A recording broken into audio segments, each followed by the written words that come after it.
Hello, and in this video, we are going to learn how to add number rows in Excel. So you can see here that I have a list of daily sales and I want to add a serial number for each row, for example, 1, 2, 3, 4, 5.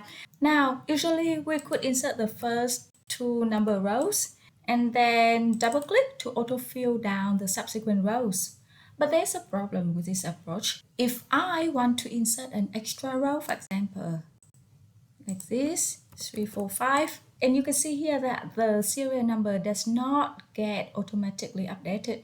And now we have to manually update the rows one by one, and see, it's giving us all sort of problems. So is there a better way to do this? Well, there is, and let me show you. Okay, just delete everything. Now let's use the row function. So equal row, okay, tab, and reference here means the current row. So I'm going to press A4. Close bracket and then hit enter. But the serial number starts with 4 instead of 1. So don't worry, just go to the first cell again and then -3. Okay, that starts with 1 and then double click to autofill it down. So now let's test if it is working properly. So let's say that I want to delete row number 5. Okay, delete. And look what happens. The serial number gets automatically updated without us having to do anything. But still, there is one problem with this approach.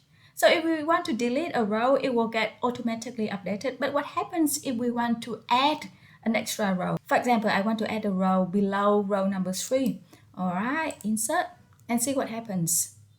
The subsequent rows get updated, but the row itself does not get automatically updated. So now we have to copy the formula from the third row and then copy it down to the fourth row. This is not very efficient. So is there a better method? Very easy, just select everything and then click insert and insert table. Once the data is inside a table, Excel will automatically understand that whenever we insert or delete a row, the serial number will be automatically updated. Let's test if it is working properly. So insert, there you go. And that's it. Happy learning and see you in the next video.